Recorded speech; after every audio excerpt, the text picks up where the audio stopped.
అయ్యా మీరు చెప్పినట్టు రూమ్ లో ఫ్యాన్ ఇప్పేసాను. సూపర్. అయ్యా మీరు చెప్పినట్టే బాత్రూమ్ లో వెంటిలేటర్ తీసేసి గ్రిల్ వేసి మూసేశాను. Very good. మాంగళ్యం తంతునానేనా మమ జీవన హేతునా మంత్రం నేర్చుకున్నాను. ఎందుకో తెలుసా?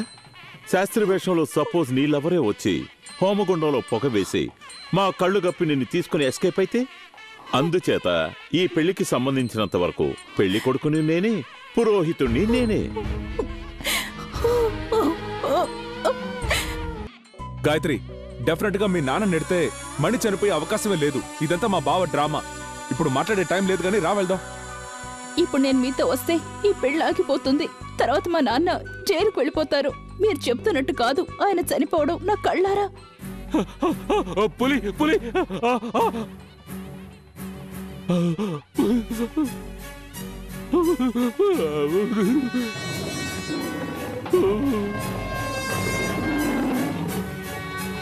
కాలు డబ్బిచ్చి నన్ను ఫారెన్ వెళ్ళమన్నాడు. కానీ కాలు మీద నాకున్న విశ్వాసం వల్ల ఆయనకు తెలియకుండా ఆయన రెండో పెళ్లి చూడాలని ఆశపడ్డాను. వంటగదిలో దూరి ముసుగేసుకుని బిర్యానీని ఒక పట్టు పడుతున్నప్పుడు ఏదో ఒక చప్పుడు వినిపించింది. తిరిగి చూస్తే పక్కన ఉన్న జూలోంచి పారిపోయి వచ్చిన పులి ఒకే ఒక బిర్యానీ కాసిపడి నా జీవితమే నాశనమైపోయింది.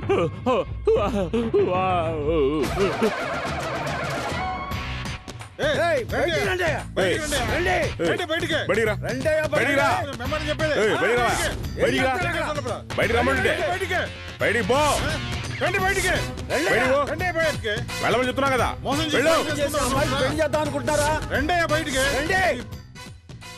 గురు, ఈ పెళ్లి ఆపడానికి నేను ఎన్నో ప్లాన్లు వేశాను, కానీ మీ శిష్యుడు ఒక్క బిర్యానీతో ఈ పెళ్లి ఆపేశాడు.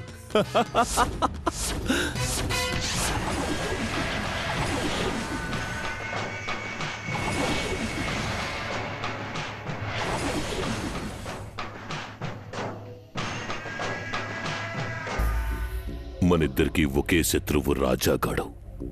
వాడిని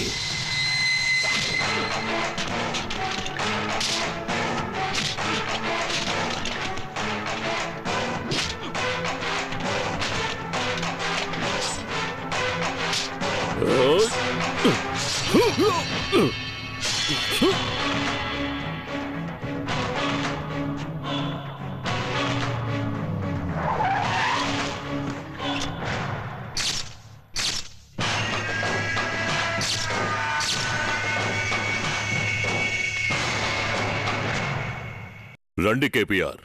మీ రోషన్ గురించి నాకు బాగా తెలుసు. అందుకే బావ చేత్తోనే బావమరిదిని చంపించాను.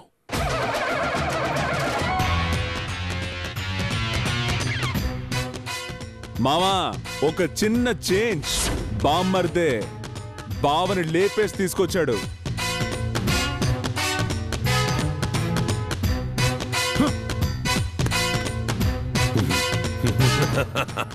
ఇలాంటి వాడికి నేను పెద్దగా షాక్ అవ్వను. ఎందుకంటే బావ బావమరిదిని చంపిన, బావమరిది బావని చంపిన మీ అక్కని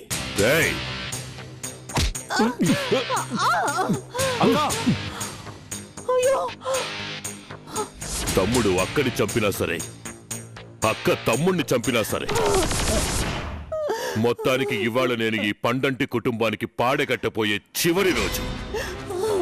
అవును, నా తమ్ముడు పోయి ఈ రోజుతో 7 సంవత్సరాలైంది.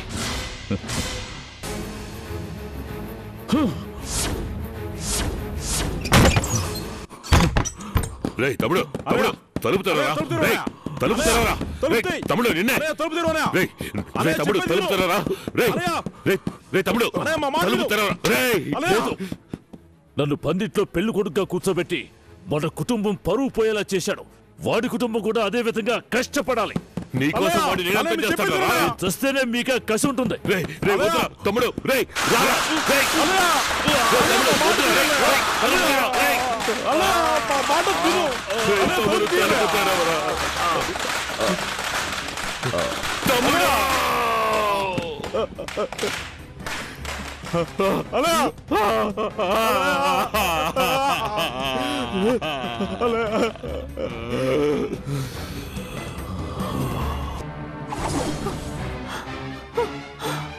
ఇప్పుడు నువ్వు నీ చెల్లెలు వెళ్ళిన చోటుకే నీ భార్యని బావమరిదిని పంపిస్తున్నావు. జాగ్రత్తగా చూసుకో.